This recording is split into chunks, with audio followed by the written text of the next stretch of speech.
Good afternoon, everybody, and thank you for joining us today. We're here today to share some information that's vitally important to our community and to all of Central Texas. I'm sure all of you are watching what is happening around the country with disasters this summer.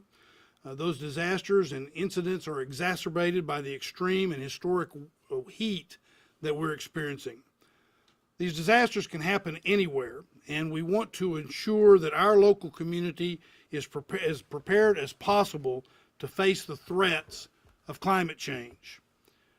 We are now on our 39th day of heat above 100 degrees with little to no rain. That's an historic streak. So we're as vulnerable as we have ever been to the threat of wildfire, and that's part of the reason we're here today. As many of you know, the governor has issued a wildfire disaster proclamation, as have some local jurisdictions around the state. I'm joined here today by Travis County Judge Andy Brown, and we are going to announce that the county and the city together are also issuing a disaster declaration for the city of Austin and Travis County, and that'll be done later today. A disaster declaration helps us to be further prepared in the event of a wildfire and in the event of wildfire damage. It allows us to be able to move quickly to access necessary resources to help in any recovery. But the most important thing we can do today is to do everything we can to prevent a wildfire from happening. And that's why we're here, to share with you updates on the current heat conditions, wildfire safety, prevention, evacuation readiness, things of that nature. We want everyone to know that we're ready to support you, and we need you to do your part to be ready as well. Recent temperatures and higher winds than normal have pushed our wildfire risk to the critical stage. Austin ranks 6th in the nation in the number of homes that are at risk of wildfire. The top 5 cities are all in California. 90% of wildfires are caused by humans and are preventable. Now, we know that there are particular concerns around open spaces and particularly homeless encampments. Our wildfire prevention teams are focused on these areas. In addition to that, our continued focus on providing more emergency shelter space means we've been able to move quickly on relocating people to shelters and have the space to do so in the event of a fire. In fact, we just relocated more than 70 people and 15 pets from an encampment in the West Bolden Creek area to the city's South Bridge shelter. Today, you're going to have the opportunity to hear from our fire, EMS, emergency management, police, and we have others available to also answer questions. As I indicated, the city is working in partnership with Travis County to ensure we're all ready for whatever Mother Nature throws our direction. So I'm going to pass it along now to County Judge Andy Brown, and then our public safety leaders will come up to share with you more about what we're doing and what we need to have done in order for us to be prepared. Judge? Thanks, Mayor. Good afternoon. I'm Travis County Judge Andy Brown. And I just want to thank Mayor Watson for the collaboration from the city during this incredibly active summer that we've had already. I want to thank our hardworking fire crews, especially the Travis County Starflight team, emergency service districts, and all first responders with the city and the county and other jurisdictions and their families while they're fighting fires across Austin and Travis County and Central Texas this summer. This coordinated response is making a difference in this community and throughout Central Texas. We saw in Hawaii the great devastation that wildfires can have, and our thoughts are with all those impacted families and the emergency responders who are providing assistance there. Here in Texas, as the mayor said, Governor Abbott issued a disaster declaration for 191 counties across Texas because of the increasing wildfire risk in our state, and this included Travis County. So we need to join and issue a disaster declaration for Travis County along with the city of Austin. And doing so allows us to more quickly respond to emerging wildfires and get resources needed from across the state and elsewhere here in Travis County and in the city of Austin. This is a serious situation, and we've begun to see the impacts in the communities surrounding Travis County. People have lost their homes and had their lives uprooted because of wildfires already this summer. But together we can help keep each other safe, prevent future wildfires, and be prepared as we can if they do impact us. We need to prevent fire when possible because prevention is the best thing to do. So please don't light fireworks, don't fire up the grill, and do make sure that chains that are attaching trailers to trucks are properly fitted and not dragging along the road. What that means for Travis County is that we're standing up the Travis County Impact Team made up of county staff ready to volunteer with short notice to support shelter efforts in an emergency. We're identifying and preparing, along with the city, emergency evacuee shelter locations. We've got the Travis County Expo Center already set up with cots and water and a plan for food and volunteers to staff it if needed. We're coordinating with the Red Cross, ADRN, and other disaster relief organizations on supporting our emergency shelters, as well as private and faith-based facilities that provide shelters if needed. And we're doing all this in partnership with the city. I've directed my Chief Emergency Management Coordinator, Eric Carter, who's here with me today, to reach out to electric providers in the county to ask them if they are able to shut off power in case of high winds entering the county. We'll keep these efforts ready and on standby should the need arise to respond to a wildfire. Our fire and EMS teams will give more detail about how you can help too. So please take the heat and the wildfire risk seriously. Most wildfires are started by people, so don't start even small fires because that's how it works. Finally, this is not ending today. It's not ending this week. This could very well continue for 2, 3, 4 more weeks of the same kind of heat and dry weather. It will rain eventually, but we're not there yet. So do everything that you can to keep it safe. I'm going to add a little bit of Spanish, kind of the same thing that I just said. Necesitamos prevenir incendios cuando sea posible porque la prevención es la clave. No prenden cohetas, no usen parrillas al aire libre y si conducen con condenas, asegúrense que estas estén bien ajustadas para evitar que arrastren en pavimento. Necesitamos estar preparados en caso de que una tragedia ocurra. Lo que eso significa en el condado de Travis es que vamos a hacer una declaración de desastre. Este ayudará a atraer más recursos en el área en caso de una incendio. Tenemos listo a un equipo de voluntarios quienes están listos y disponibles para ayudar donde sea necesario. Estamos identificando y preparando posibles locaciones de evacuación, incluyendo el Centro de Exposiciones del Condado de Travis. Estamos coordinando con la ciudad de Austin, con la Cruz Roja, con EDNR y otras organizaciones para proveer refugios y otro tipo de apoyo en caso de emergencia. Tenemos listo el centro de exposiciones para usarse si es necesario. Tenemos comida, agua y personas en lugar seguro donde la población se puede refugiar en caso de incendios cerca de sus casas. Mantenemos estos recursos listos para responder en caso de un incendio forestal. Thank you very much again, and I'll now pass it over to Assistant Chief Mark Molenberg with Travis County Emergency Services District 2. Got it? Hey, let me have that back. Yeah. Is that right? We're going to have I'm some. sorry. I messed that up. Let's go with Austin Fire Department Chief Joel Baker first. That'll work. All right, thank you. Well, that's okay. We're on the same team. And just for the record, I'm not going to stand next to him. I don't think I should either.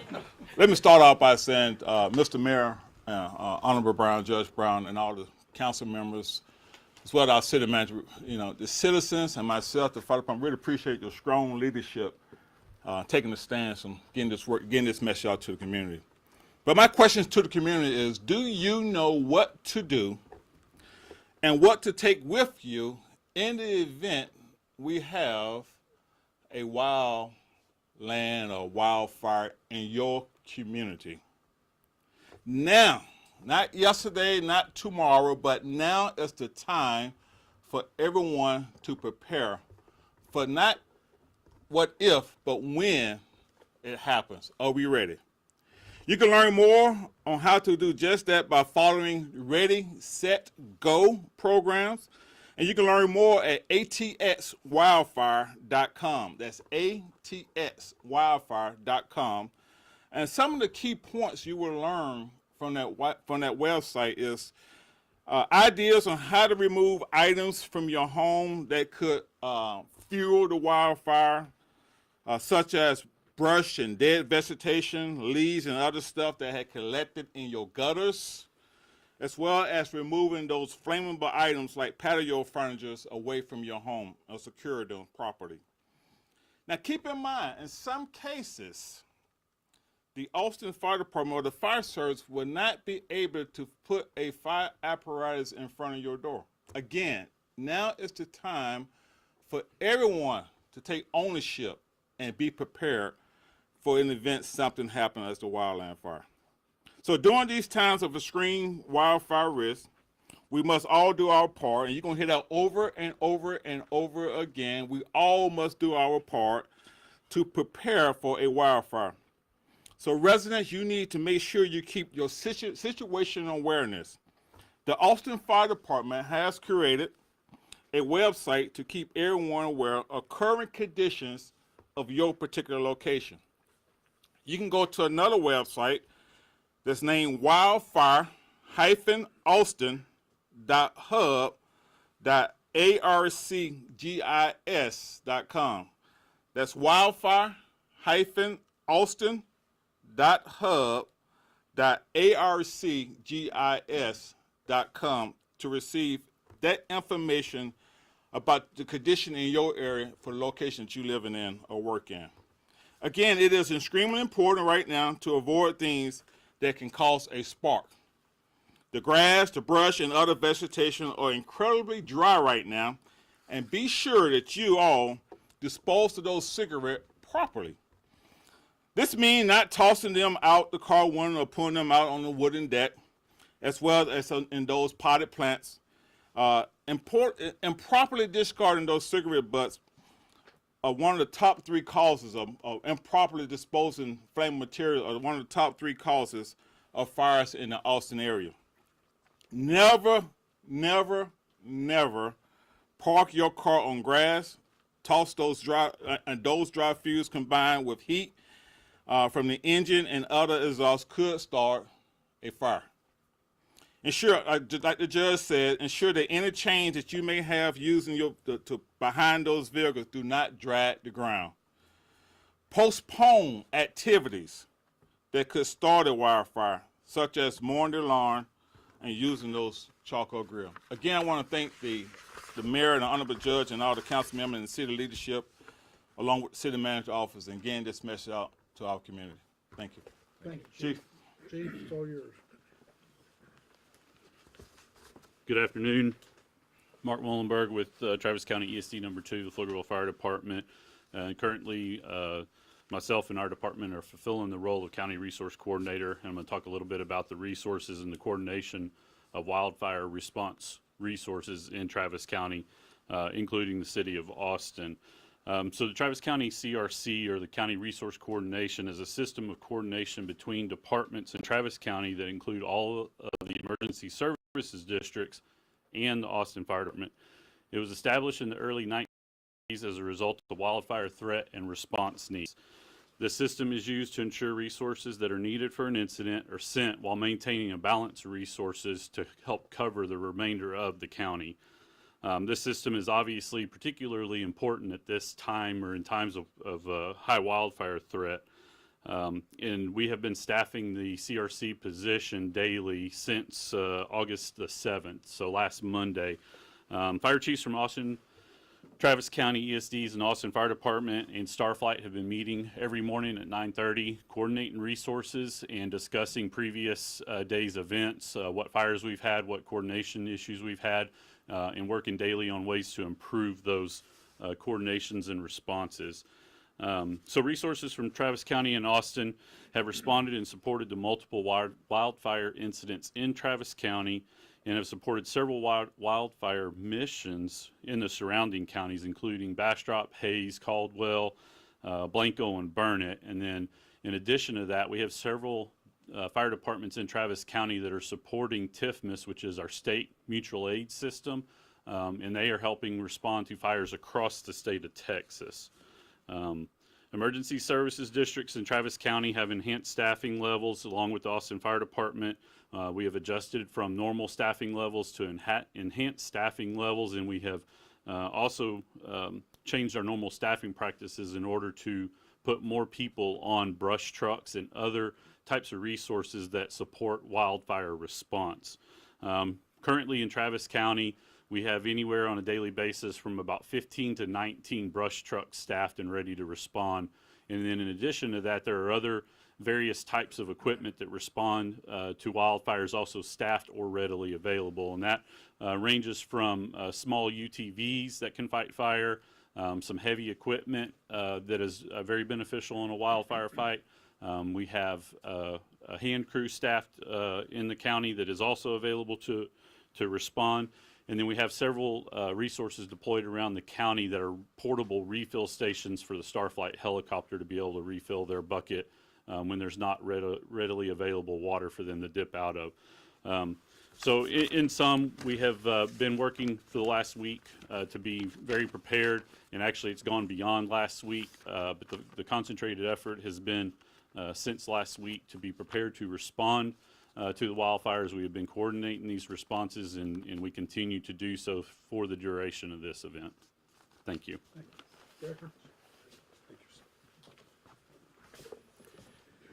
Good afternoon. Director Ken Snipes with Austin Homeland Security and Emergency Management. I want to start by thanking the mayor and judge for being here with us to hammer home this really important message.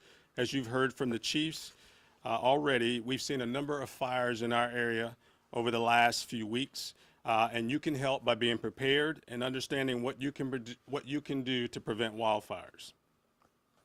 We have a number of resources available in our community, for our community, including an all-hazards digital emergency preparedness hub.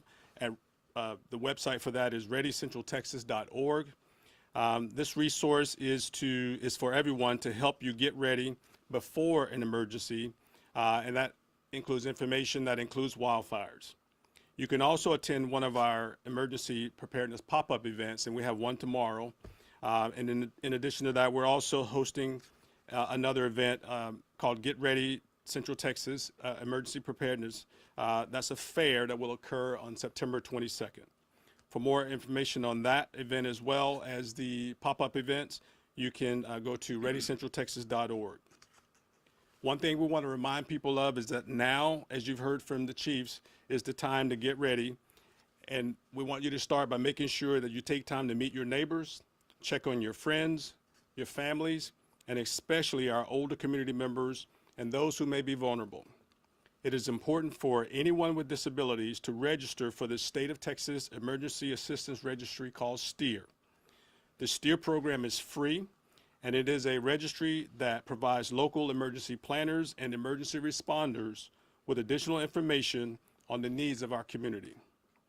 We can best support those who are vulnerable if we know in advance where you are, and what resources you may need. Knowing when to evacuate saves lives. If you or your neighbors have physical or mobility limitations, please register with STEER. Another resource you could also visit is called warncentraltexas.org, or sign up for emergency messaging, and be sure to choose wildfire as one of the messages that you wish to receive messages for. In addition to all the information that we're providing on wildfire conditions, we also want to remind people that we're still continuing to see record heat this summer. For the last month, our department has been leading a pilot in Republic Square Park to support people who may be in need during the excessive heat time frames. Since the program has begun, we've provided support to more than 6,000 people. And lastly, I want to remind people that our cooling centers are open as well. You may get information on our cooling centers at austintexas.gov/alerts, and that information is available in 13 different languages. Thank you. Chief. Good afternoon, everyone. My name is Scott Perry, and I'm an assistant chief with APD. As all of my colleagues have already stated, seeing the fires that have occurred not only close to us in our community, but also across the whole country is very heart-wrenching for the loss of life as well as property. So now is, as has been stated, the most important time to be prepared. Empowering our community to know what resources are available is that's what our goal is here today. Know how to be prepared, know how to receive notifications, and know what to do in case you or your family find yourself in an emergency situation or a wildfire. Always think about your neighbors, and as Director Snipes indicated, think about the most vulnerable in our community and check on them, make sure that they have a way to get out in case something were to happen. As a first responder agency, some of the things that you'll see from APD in the event of a wildfire is that first and foremost, we're there to support our partner agencies, both with fire and with EMS. We do that every single day. We work very well together, and we will continue to do that in this type of situation. In the event there is an emergency, you will see APD officers going door to door in case we have to make emergency evacuation plans or notifications. Secondly, you will probably hear officers on PA systems driving through neighborhoods, giving instructions, clear direction on what is needed from the community members to help evacuate them out of their neighborhoods. You can expect to see officers working traffic control, keeping the community safe, keeping them back, letting the firefighters do what they need to do to manage and mitigate the fires. We will also continue to communicate through all of our social media platforms. All of the resources that have been given to you today, they will all be on our website and through our social media, and we'll continue to push those out, so then if anything is going on, you'll know exactly what is available to you and how to respond. The last thing I want to say is it is vitally important that if you get direction from one of our agencies, please follow the directions. The only way that we can keep you safe, which is our primary goal, is for you to listen to what we're asking you to do, whether it be evacuate, move away, back up from a scene. That is what we need from you. So thank you.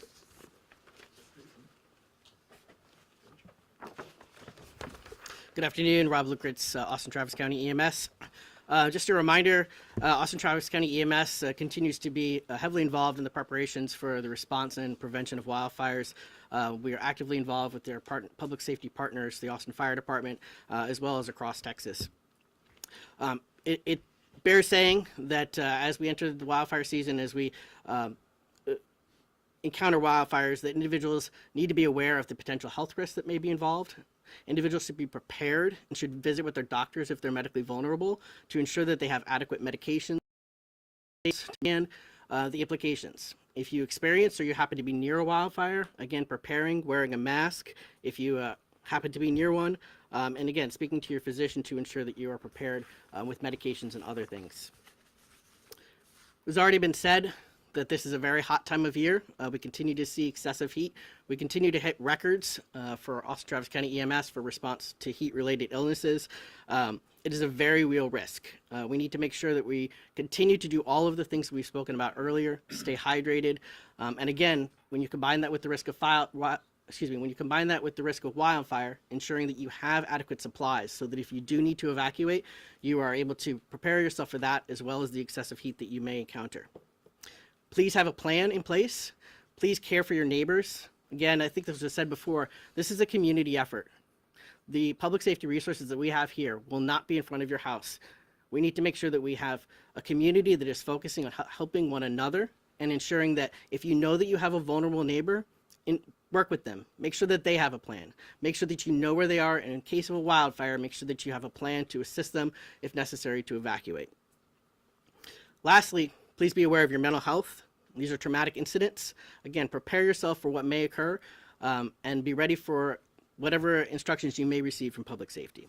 Please have those discussions with your family, with your friends, and your loved ones so that we understand the potential implications of what may occur. With that, I'll turn it back over to the mayor. Thanks, Chief. Well, the bottom line is that we are I'm not telling anybody any real news, we're in a very hot time with risk of wildfire. And what we're not having this gathering and providing this information to create fear. Instead, we're having this so that we can empower people to be prepared for what could happen. And nobody wants it to happen. So that's what we're doing, is we're asking people to take the action that we need to take to prevent something bad from happening. We have a number of people here to answer questions, and we'll take a few questions from the members of the media. Mayor, Grace with Cape San. Yeah. Hey, can you talk a little bit about, Bruce Mills put out a memo recently talking about how the city fire union have not been able to come to an agreement on how much firefighters should make at a time when we obviously really need firefighters. How are y'all working to keep them? Well, of course, that's dealing with something other than what the press conference is about, Sure. but welcome to the press conference. Hi. Nice to have you. I'll let Chief Mills discuss that, but I'll put it this way. There are ongoing negotiations with the Austin Fire Union. There was also an arbitration that was conducted, and what the indications are that for right now is the indications are that the union would like to go forward with whatever the ruling is of that arbitration. I have no question that the dedicated firefighters that we have in Austin, Texas, are not looking at whether or not the city and the union have a contract before they take action in a situation like this, if we were to have a wildfire situation. In fact, I think it's offensive to the firefighters to even assume such a thing. And I would never assume that, and I would ask that the media not assume it, and the people that are served by these great firefighters not assume it. We're going to be there, Mr. Mayor. I know. I know Yes. what we're seeing in Maui, of course, is just horrific, and that is its own situation, being on an island and being what it is. But it seems like some of the things, the lack of communication, cell phone service that went down, people's inability to get any information or direction from first responders, was that anything that maybe played into what you're doing today, or made you open your eyes about what could happen? First of all, we're having this news conference today, but the people that are in this room have been talking to each other and working with each other in anticipation of us getting to the point where we needed to have something like this for weeks. This is the level of communication that you reference. That goes on. You just heard from the assistant chief with regard to our Travis County Emergency Services. Well, they're out there already talking and communicating. We're already prepared if we need to have others come in, or we need to go help others in some other place because they have a disaster. Those joint agreements are already front of mind and what people are looking at. Frankly, we wouldn't be having this event right now to discuss what the public can do to help us prevent this if we weren't feeling like we're as ready as you can be. Now, I will say this, you can always learn from what you see in other places, and these professionals do that. An emergency is something we want to avoid. So the first thing, as the judge has indicated, the first thing we want to do is we want to try to prevent it. And that's why we want to put out all of this information and ask folks to engage in prevention activities. The second is how you deal with it at the time that an emergency happens. And what I will say to you is that the results of an emergency will be better than what they would have been otherwise, because these professionals are preparing for just that. Mayor, Lisa KUT. So can you talk a little bit about what this declaration does? Sure. The governor has already declared this disaster, but can you talk a little bit about how Travis County and Austin benefit from this? Yeah, well, the way these declarations work, I kind of break it up in my head in two ways, whether others do. I don't know, but this is the way I think about it, is there's two aspects to it, including with regard to what the governor has done. The first is kind of an operational aspect to it, and that is by declaring a disaster, does it make it easier to do certain things, to gain resources. Certainly with the state's declaration, that's one of the big things, is the ability to coordinate resources better. With regard to local operational aspects of it, it's things like if we need to be able to do something but yet we have a rule that says, for example, on purchasing, that we have to follow that. We can not get in our own way when it comes to things like purchasing. So again, from an operational perspective, except for things like that, everything that we would put in a disaster declaration that we would want to do, we're already doing. But what that disaster declaration does is it allows us to not have to comply with things like procurement and get in our own way going forward. The second thing that when I think of a disaster declaration is it's things like reimbursement on expenses and how we qualify to get reimbursement with a disaster declaration that you wouldn't otherwise be able to get without a disaster declaration. That's not front of mind right now. What's front of mind is being ready and prepared operationally if something were to happen. Yeah, please, come on. So, and the other big piece is that it allows the mayor and the county judge to do things more quickly. The mayor would not have to wait for a council meeting to approve a certain action or something like that. I would not have to wait for commissioner's court. So it lets, under a declaration, the mayor and the judge take action much quicker than otherwise for county and city resources. Mm-hmm. That's a real good example of operationally how we can move more quickly. Joe? Yes, can somebody explain what exactly was going on at Republic Square? Because somebody mentioned helping people there, but I didn't get a sense of exactly Yes, what the water, go ahead and do that. Sure. Again, Ken Snipes, HESM Director.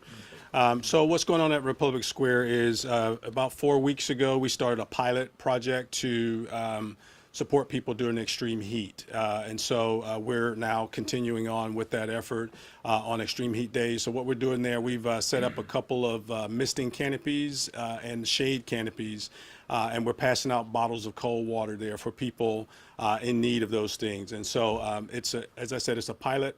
We're studying the efficacy of the project to get a better sense for how this might be beneficial going forward. And how many people have taken advantage of that? So right now, about 6,000 people have taken advantage of it. Mr. Snipes, do you know, is water restrictions impacting those misting tents, or how is that working with the water restrictions in place? It's not at this time, and again, it's something that we're working with our partners at Water on and paying close attention to that.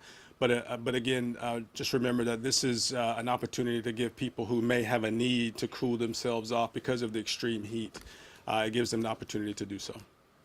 Homeless encampments have become maybe a concern and maybe a possible place for wildfires to be created. What is the city doing to address that particular maybe weak spot? If you want to come up and add anything, that Diana Gray will add anything. A couple of things. One is our wildfire prevention groups are paying specific attention to encampments and making sure that we're trying to avoid that and talking to people there. Second is we're doing, like I indicated in my opening comments, we're moving people into shelters so that they'll be in a position where they're not in an encampment where a fire might break out. And as I mentioned in the Bolden Creek area, we just removed over 70 people and 15 animals in an effort to do that. In addition, we have, of course, gone forward on what will be about 450 additional shelter beds. We anticipate that there'll be 300 of them open and available at the marshaling yard by the end of this month, with another 150 coming online once repairs are done to what many of us consider to be the old Salvation Army building that the city has leased. So that will create additional opportunity for us to help people, A, not be in this heat, but B, be out of situations where it might enhance or create the possibility for a wildfire. But I'll ask Diana Gray if she has anything she wants to add. I think you covered it, Mayor. All right. Do you all feel like That's that the first this time is- she's done that. Let's note that. Do you all feel like that is one of the weakest areas maybe Austin is trying to get a handle on? Well, it's a problem throughout the state of Texas, and that's not a problem unique to Austin, but it is one that we pay attention to. We pay attention to it not just because of wildfire. As you know, since I've gotten into office, one of my priorities has been that we increase the number of shelter beds that we have in the community, and that's for a variety of reasons. It's, frankly, I consider it to be inhumane for people to be living on the street and in parks and in wooded areas in 107-degree heat.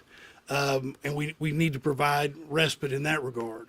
I also know that it helps when we're able to get people, if we have enough shelter beds, to be able to get them into housing more routinely because of this, if we're providing the services we need to provide.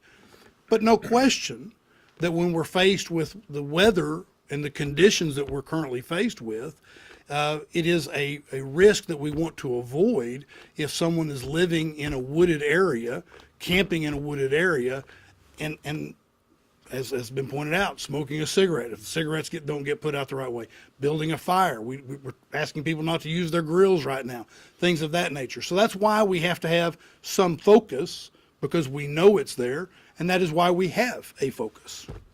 Judge, could you talk a little bit about what y'all are doing at the Expo Center and other evacuation sites, should folks need to use them? Yeah, so Eric Carter is in charge of those operations, but the Expo Center has what's known as the banquet hall. It's the air-conditioned part of the Expo Center, basically. And we brought cots over there, water over there, and Eric, I believe, has worked out relationships with the Red Cross, ADRN, others that will help provide staffing and food there should we need it. And then, of course, the city and the county staff are working together to come up with plans to staff, that place or other places as needed for people who are having to evacuate from their homes specifically. So, yeah, Eric, come on up. Yeah, hi, I'm Eric Carter. I'm the Chief Emergency Management Coordinator for Travis County. So regards to specifically with the Expo Banquet Hall, we've gone ahead, as the judge said, we've put resources in there. So if it needs to be open in the event of an evacuation as either a reception center or as a shelter, it's ready to go. The big picture for everybody here is like we're working with our partners to bring those resources online across the county. So not just with the county and in our banquet hall, add to that all the city facilities that the team there has been working on to give our firefighters access to these spots if we have to evacuate any place in the county. It's an ongoing effort, but there's been a lot of work by county staff to get that particular facility up and ready. Again, but I want to emphasize it's a team effort across city, county, and multiple communities in Travis County to begin to bring these resources online, in our efforts to be ready in case we have a wildfire any place in the county. So. And just to be clear, would this be the first summer that y'all have used the Expo Center specifically for that purpose? We've used the Expo Center in the past for disasters. We didn't have to use it last summer for shelter. We did use the site for a reception center. Oh, and regarding outreach, Let me just, we're going to do one last question, then I'm going to ask Director Snipes to come up and have him walk through those numbers and websites to give information to the public. So, last question. all right. Regarding outdoor grilling, things like that, are y'all just discouraging all grilling, or is it just fire? Are fires that don't produce ash okay, like gas grills, propane grills, or is it all? All of them. Right now, we're at a point in time where it's better safe than sorry. And let's just say that to yourself over and over again on anything that you're thinking about doing. That includes, by the way, dealing with the heat. Pay attention to your body. Check on neighbors. Check on the elderly. Check on people that may need help. Again, it's better to be safe than sorry. But when it comes to preventing a wildfire, it is better safe than sorry. So there's just, I don't care how good you think your grilling is, there's not a need for it right now. There's a lot of great takeout from a lot of great barbecue restaurants, a lot of steak places, so let's focus on that for the So if you next catch month. somebody grilling, do they get it too? No. I think it's officially banned in county parks, the use of charcoal and other things besides propane, but as the mayor says, let's just not do any of that right now. Yeah, that's right. Are there going to be any restrictions on those businesses? You know, like any barbecue places that are? No. Keep digging for that controversy. Keep digging for that controversy, but we're not going to say that. What we're saying is, let's protect each other. Let's pay attention to what we need to do as a community living this close to each other. We need to take care of each other. We need to be smart. We need to use common sense. And what that means is it's better to be safe than to be sorry. Let me ask Director Snipes to come back up because I do want the public to have the information that he so well put out. Thank you, Mayor. Again, we want to remind people, if you need help or you need information or education on any of the things that we talked about today, you can go to readycentraltexas.org. And we also want to remind you that if you or someone you know needs help with evacuation because of a mobility impairment, please go to the State of Texas Emergency Assistance Registry, also known as STEER, and register. And then lastly, you can also visit the warrencentraltexas.org website to sign up for emergency messaging. Thank you.